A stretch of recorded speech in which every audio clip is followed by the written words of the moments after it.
As you're starting out or considering the idea of entrepreneurship, I think it's really important to understand that it is going to be work that in some ways is consuming. It's Mm. going to be on your mind, it's going to be on your heart, it's going to be where you need to take your feet and your actions. So I would encourage anyone considering entrepreneurship to really find something that they truly are passionate about, something that really lights their soul and spirit up so that it doesn't feel like work. When I come in here and teach, I have the best time. It's like some of the best, my most favorite work time because I love it and it doesn't feel like I'm coming into work like, oh God, I have to teach. It doesn't feel that way when I go shoot and teach classes online or even building social media content for any of the pages. It doesn't feel like work Mhm. because I love anatomy, I love movement, I love serving others, I love Pilates. And so it's allowed me to evolve into a work. It is work, but it is something that I love so much it doesn't feel that way. And I'm really happy that I have the ability to model that for my kids. And I encourage them to do that in their own lives as they, grow and emerge into the humans they are. Well, welcome to the show. Nathan Newberry here, your host. I have Amy Jordan here on the line that's going to tell her story. Thank you so much, Amy, for being on the call today. I'm so happy to be here. Thank you so much. Yes, yes. Well, tell us at the very beginning here, before we jump into your story here, what's the meaning of high performance to you? That's a great question. High performance to me means that you are thriving and not surviving, Yeah. because so much of our life can be a grind, can be just pushing, action oriented without trusting and paying attention to what's happening internally.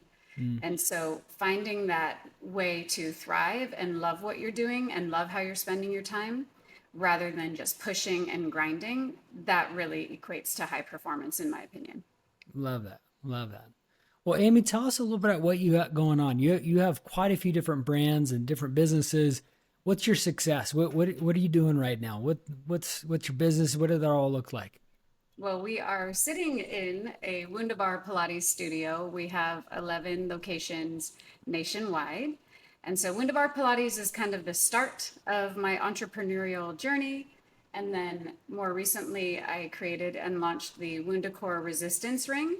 So this is taking a lot of my time right now because for holiday 2024, we are Mm, launching 7 new products. So those will be launching in wow. November of 2024. So that's a lot of like, you know, leading up to all the marketing, photo shoots, approving samples, all the details that comes with that. And kind of as a little sister brand to the Wundacore, we do Wunda on Demand. So that's a way that I can reach outside of these 4 studio walls and meet people where they're at around the world, and we work out together online. Amazing. So if you guys are into Pilates, Amy Jordan is the person you go watch online and get connected with. That's amazing. Where Yeah, did this all start though? you can find it all under Amy Jordan Official on Instagram, and you'll be able to get to all those places from my account. Perfect. I'll put those links down below for everybody for sure.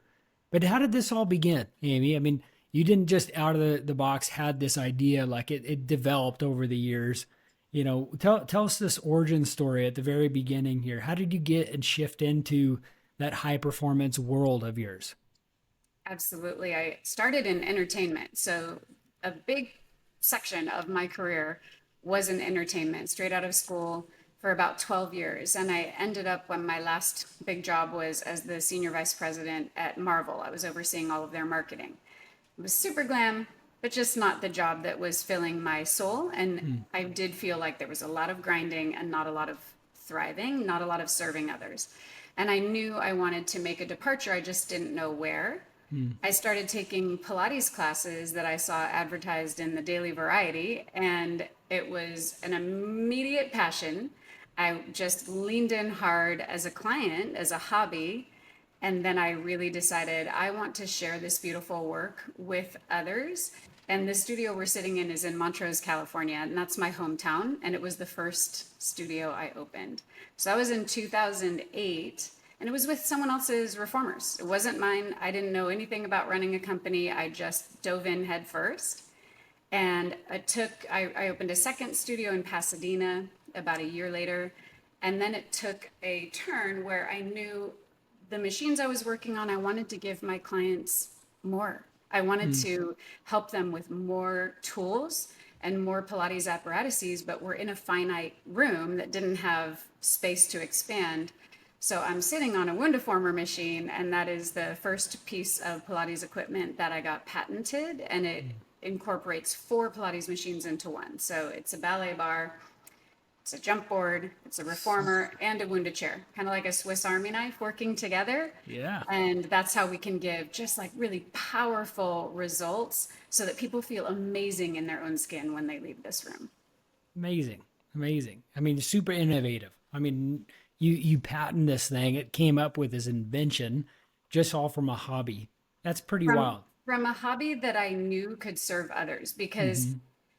you would watch people walk in like this, the weight of the world on their shoulders. They walk out and they're ready to get back at it. And I Yeah. really found an area where there was a need, not only a need for Pilates and movement. It's obviously having its, time to shine right now as an industry, but also in how we approach it from the inside out. So we're Hmm. not about six packs. We're not about holding a certain shape. We're not about anything from the outside in. We focus everything from the inside out. And what that does is then helps people move through stuck emotions, helps people move through stuck joints, Mm. because we're approaching it from an inside out way that really serves them and meets them where they're at. And that's how the Wundacore resistance ring came about, because this normally is just a round circle and it hasn't been fixed in over 100 years, or changed in over 100 years since it was first created.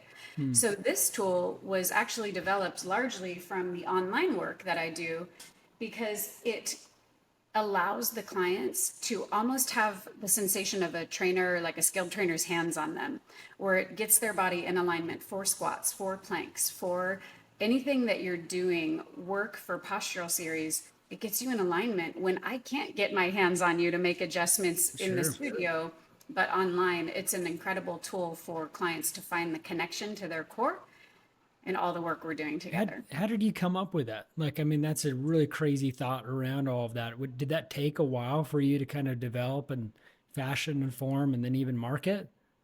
It did, and I relied really heavily on a brand, not a brand partner, but a partnership firm that develops products for inventors. So I Mm. didn't really have the desire or bandwidth to go out and source a factory and, do the CAD drawings. I had gone through that whole mess with the Wunderformer machine. Hmm. And so I really relied heavily on outsourcing to a trusted group. It's actually a client in our Upper East Side studio who approached me and said, "What you're doing here is dynamite. I really think that you have something to share in a retail way, in a consumer goods way."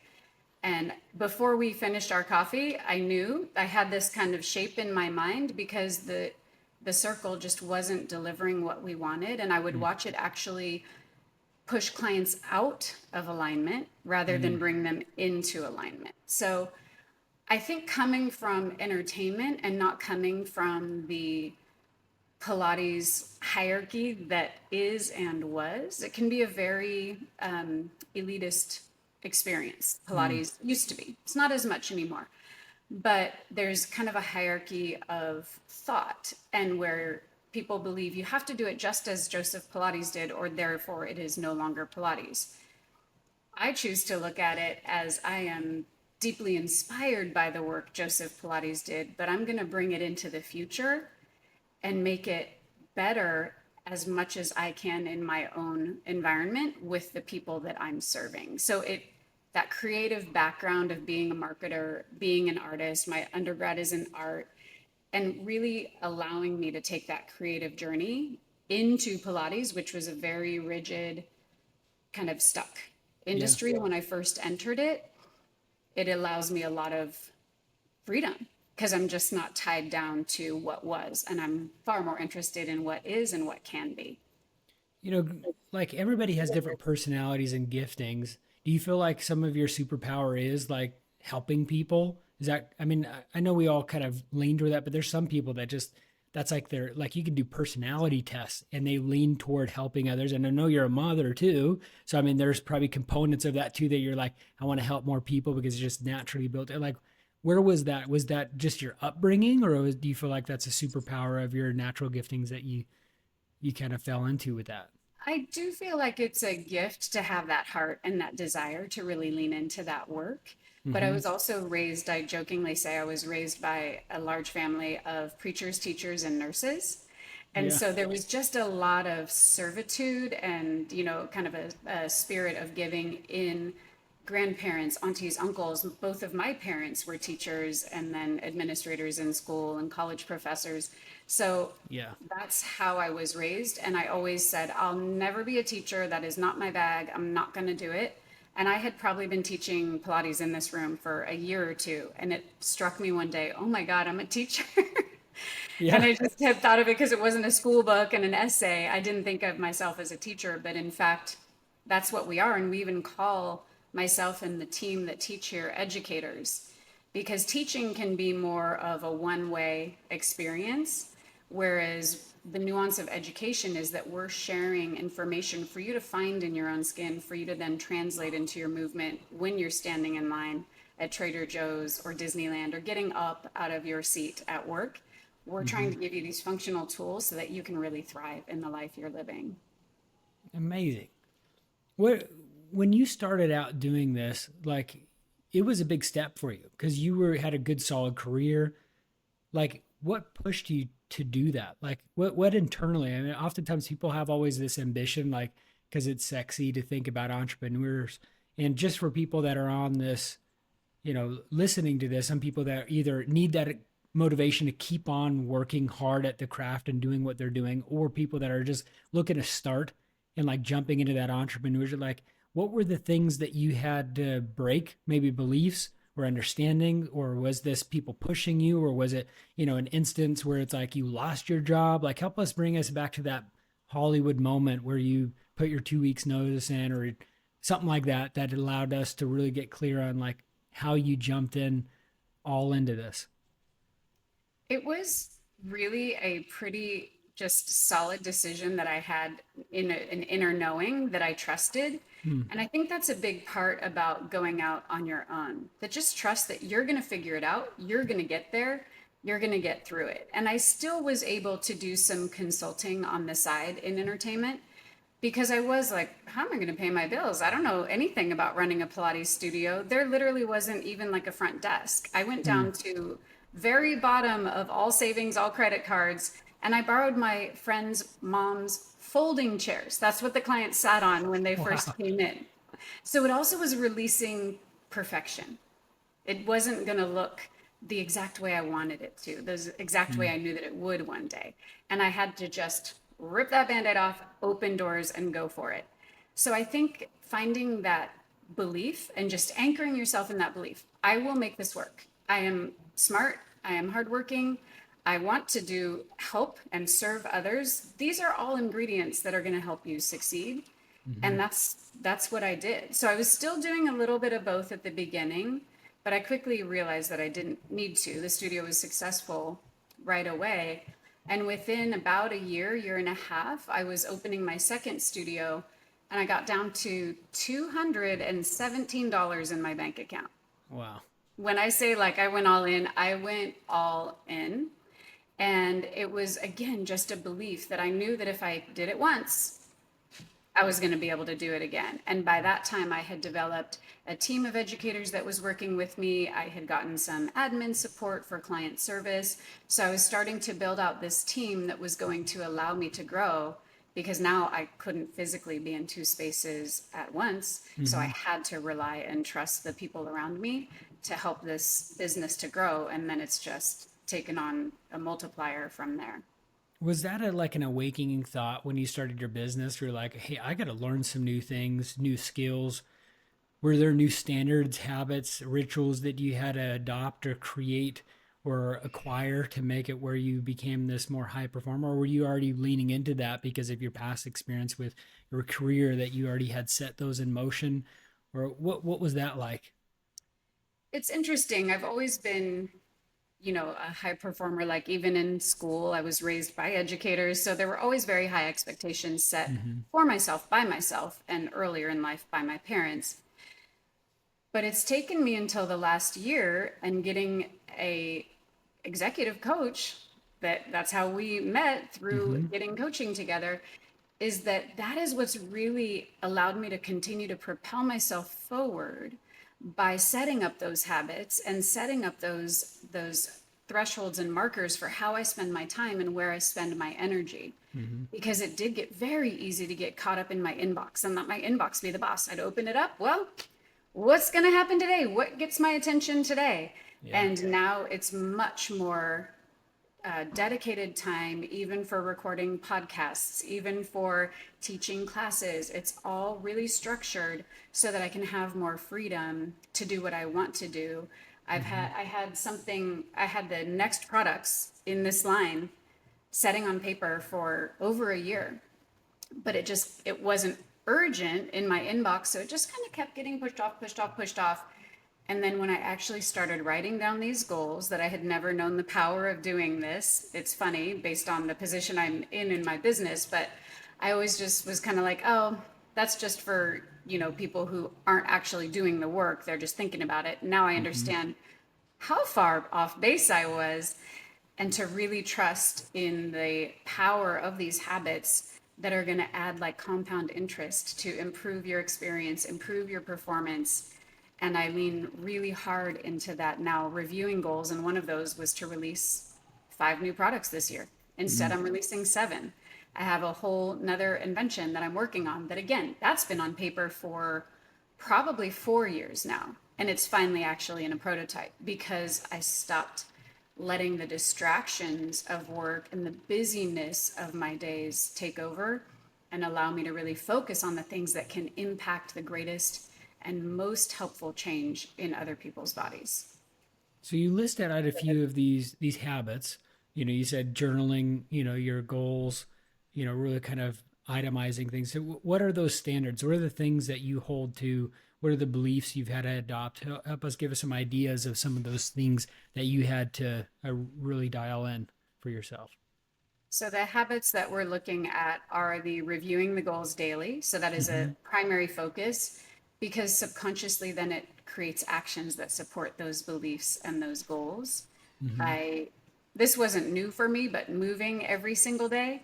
The only way that tweaked a little for me is sometimes as movement teachers or Pilates teachers, we can like trick ourselves into thinking we worked out because we showed up here, we're Right. in the gear, we talked about working out for a couple hours, but for the most part, we're just walking the room helping others. Mm-hmm. So that shifted to really make sure that I was actually doing movement more for my mindset and to clear my mind, and less about exercise. I get plenty of exercise in the work I do, but it really allowed me to focus on, no, this is kind of a head clearing space. This is a focus space. Mm-hmm. Started reading books and listening to really fascinating audiobooks that I've gotten incredible just recommendations, and I'm listening to one on quantum physics right now that I never thought I Hmm. could tolerate that, but I'm listening to Happy with a Pocket Full of Money right now, and it's just blowing my mind. Wow.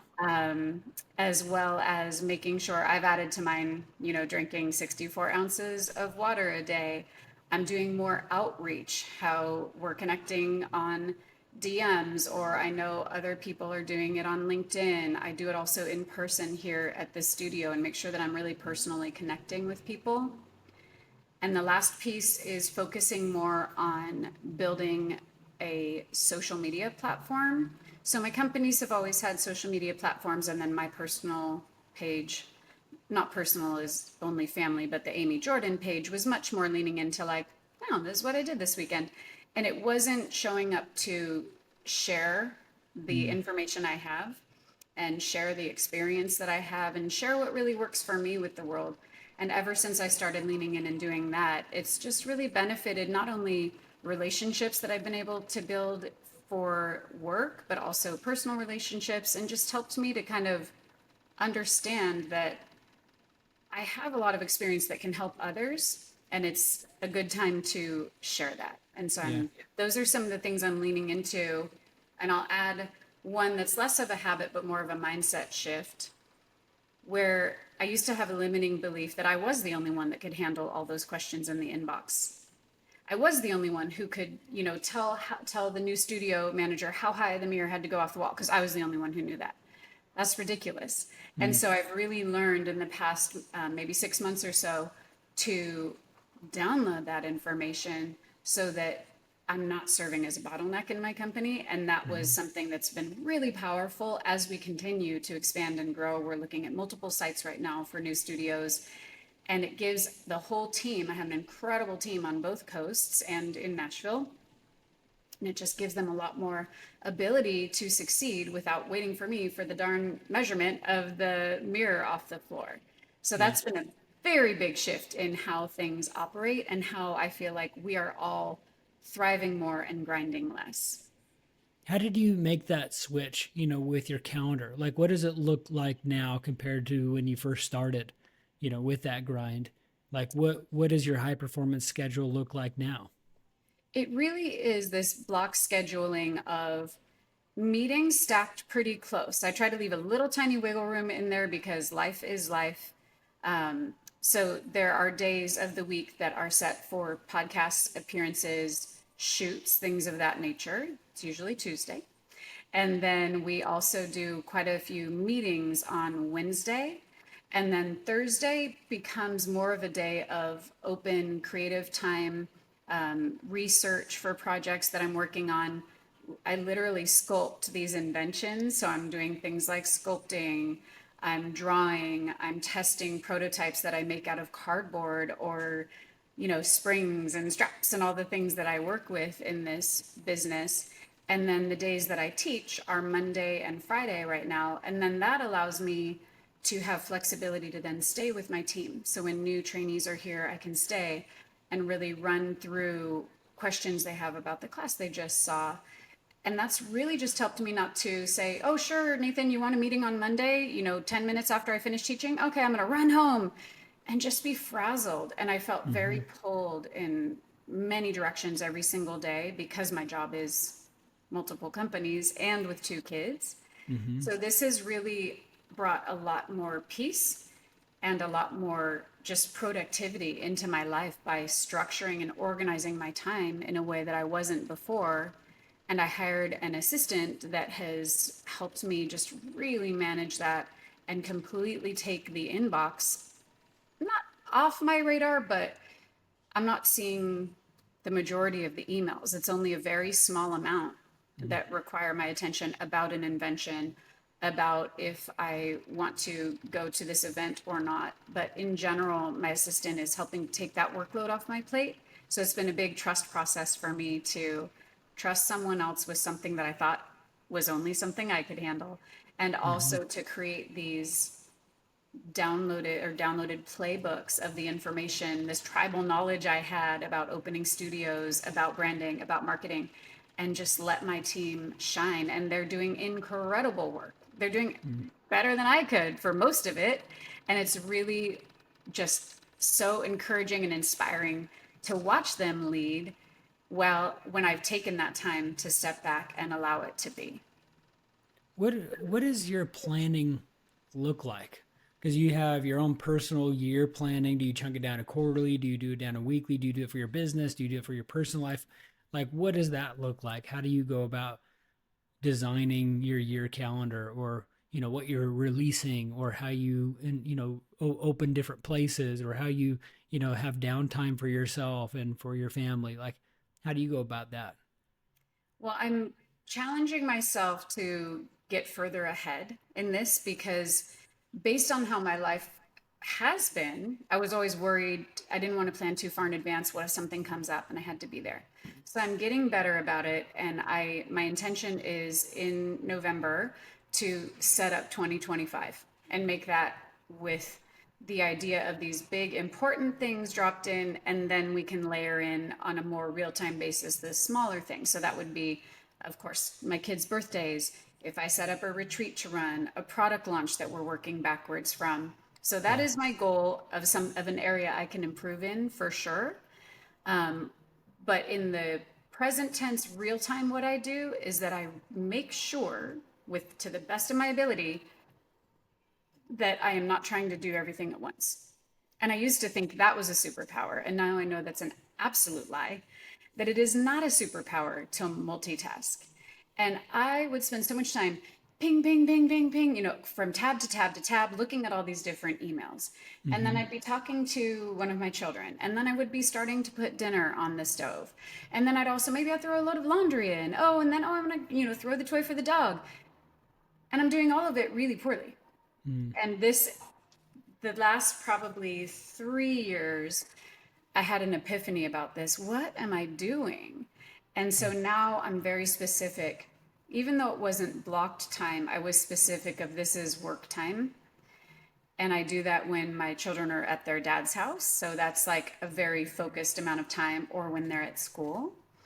And then when it is, after school pickup time, if I have my kids, my team knows that's not going to be the best time to reach me. It's not that I'm unreachable, but my phone is typically away from me in another room by design. My computer is closed because I really do want to be available to them, or modeling healthy behaviors like reading a book, like taking a walk with them, Mm-hmm. like looking up a recipe to cook together. And I find that we all operate better when I hold that standard for myself and don't allow myself to try to do too many things at once. How do you prevent burnout? Because so many times people are like high performers, we take on too much that we could chew. How do you regulate that? How do you, get a sense if you're at that stride or that piece you talked about, with everything? Because I mean, there's, we're mind, body, and soul. How do you balance that? How do you think about that? What's your perspective overall with how you prevent burnout? For me, I feel it in my own skin. And you Mm-hmm. start to feel that unease and your central nervous system just starting to buzz. And to me, that's a great indicator like, okay, take a step back. What is most important and what will help the most people right now? So I kind of put everything through that filter. Mm-hmm. I think you know that in 2020 I also battled and beat cancer. And since that time, everything goes through the filter of, was this worth that Mm-hmm. fight? Is this project worth what I went through to be on the other side? Is this place I'm being invited to, is this a way that was worth that fight? And that's been a really clear lens for me to filter things through. Directly responding to the burnout question, I think it's really all about trusting other people around you to support you. And the phrase that 80% done is 100% awesome, I'm leaning really hard into that, Mm-hmm. because it's the absolute truth. Even not only at work, even if my kids help in the kitchen and they do the dishes, and your instinct is kind of to be like, oh, you left a pot on the stove, or oh, Mm-hmm. then why are there still napkins on the table? And instead, it's like, whoa, whoa, whoa, hold up. Like, they just did 90% of the work in here. I can, with a smile on my face, pick up the napkins and wash one pot. So I Mm-hmm. think it's an important thought in your home with the people that you live with, as well as in your workplace, of allowing and trusting other people not to be perfect, not to hold them to really intense standards, and yourself too, of course, offer that Right. same grace to yourself. It's not always easy for high performers to ask for help. Mm-hmm. Has there been like an instance where it's like, we're very controlling as just a high performer? Like we just have to do everything. I mean, super mom, we got kids and businesses. Like, what did you have to do to kind of like pull back and create that, game plan for yourself? It really was, when I was sick, that was Yeah. it changed it a lot, because Mm, there was nothing else I could do. It was a really intense and extreme fight, mm, and miracles abound. Here we sit talking today, but it was very, very intense. It was also during COVID, and all of my businesses were closed because we operate mm, in California and New York City, and my children's schools were closed. I had no option but to rely on the help of others. And it showed me how much others want to help. mm, And it taught me how valuable it is when we are the one in the position of being able to offer help in really meaningful ways. And instead of waiting for people to ask, to just kind of show up mm-hmm. and be helpful in whatever way you can. I do think that then translated into work, that I can't be everywhere at once. I can't control every single inch of every studio. And so it's really been a process of trusting and releasing. And I'm telling you, Nathan, they run the studios better than I do at this point. So I'm there's glad. no reason for me to come in and Hmm. do anything but just show gratitude for the beautiful work that others are doing, in this business of serving others. What do you carry, like the everyday carry for Amy? Like, instance we have like our phone, we got maybe a pen, or you got, your wallet. Like, what's Amy's everyday carry? Do you carry around that Pilates thing? Like, what's your everyday There thing? is one in my car. I'm going to show you. This is funny because I get teased for this all the time. Hold on, please. Oh, I'm going to knock you over, Nathan. I'm trying to grab something that got stuck under the podium you're on. You got Okay. us curious here. This is my purse. It's very small. I love it. So, as a mom, most people end up carrying like this giant bag. And I certainly did when they were little tiny, but I'm known for my sunglasses. I wear them everywhere I go. I'm from Southern California. I'm just going to show you a Stylish. few key items. Yes, of course, a car key because I'm from California. Got a couple credit cards in there, but here's two total essentials. Ready? Yeah. Lip gloss, duh. And this is rose essential oil. So this is from a dear Ooh. friend of mine. And I love essential oils. Call me a hippie, call me a crazy person, whatever. I don't care. Because what they do, even if you don't believe in anything else more than they require you to pause and breathe and take a moment. Hmm. And so the rose in particular is meant to elevate your energy field and raise your vibration. Even if it doesn't, I don't know. I'm not an essential oil scientist, but what I do know is that it sets my intention Hmm. to raise my vibration and show up as the highest and best version of myself that I can. So I don't carry a lot, but those are the things I carry. I And love that. It's cool. if it's a day I have my dog, I carry my dog too. There you go. What are some like points of people that are starting entrepreneurship or leaning into their dream? What are things that you would encourage people to really focus on?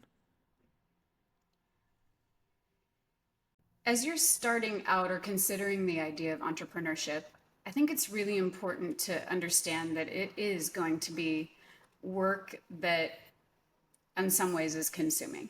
It's Hmm. going to be on your mind, it's going to be on your heart, it's going to be where you need to take your feet and your actions.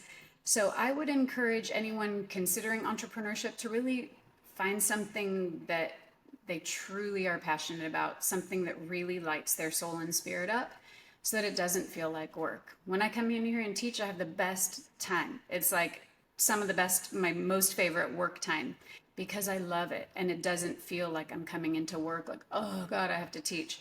It doesn't feel that way. When I go shoot and teach classes online or even building social media content for any of the pages, it doesn't feel like work Hmm. because I love anatomy, I love movement, I love serving others, I love Pilates. And so it's allowed me to evolve into a work. It is work, but it is something that I love so much it doesn't feel that way. And I'm really happy that I have the ability to model that for my kids and I encourage them to do that in their own lives as they, grow and emerge into the humans they are. I'm consistently encouraging them to lean into whatever lights them up rather than a certain GPA or a certain sport or a certain performing arts. I really want them to, from a very young age, lean into what they love and Yeah. not spend time doing anything that doesn't serve you. Yeah. I love this. Well, what are the other things that I should be asking you about? Because you're so fascinating with all the cool things you're doing. What are some things that you get often from people, from questions that I missed here, or things that people should know about you? What are those things? I would love to share that so often people look at exercise as, something they have to do or they don't really want to do, but they're going to because it's good for you. Or there's a lot of shame returning to exercise if you've Mm. been away from movement for a while. And that's certainly happened a lot in COVID. To this day, we're now in late 2024. People walk through the studio door that I have not seen since 2018, 2019, and Wow. they're carrying a lot of shame about not having moved, or the way their body looks, or the way that their body feels. And I think it's so important, and it's truly in my heart, that I don't care at all what you look like. I truly believe that the least interesting thing about any of us is our exterior and our appearance. Mm. And in this industry, people often believe that myself as a leader in this company, that I'm judging, and I'm judging what they look like or what they can or cannot do in this room.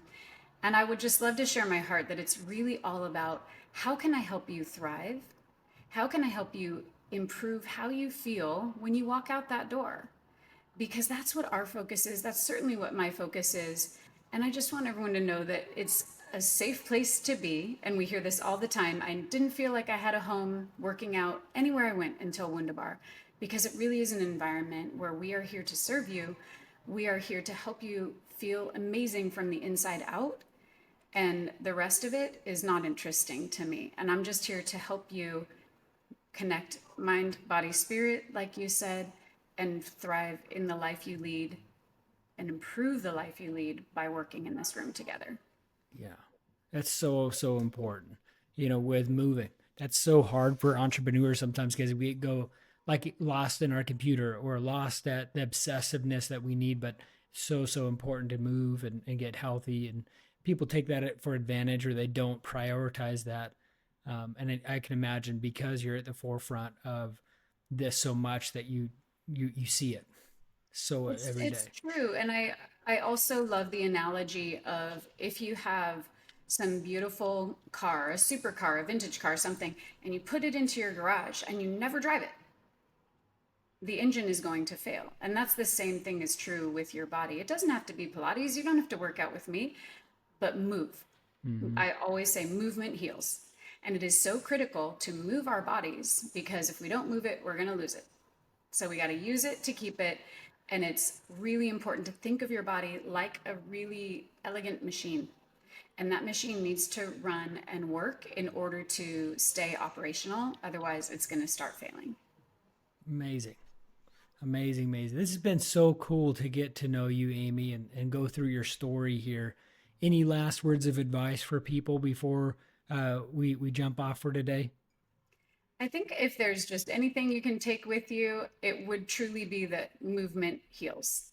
And if you can kind of keep that mantra, and maybe it's going to help you set an intention to take, a few walks around the block, that works for me. But just find that in yourself, that movement heals. If you're feeling stuck emotionally, if you're feeling stuck physically, start moving, and that's going to get you on the path where you want to go.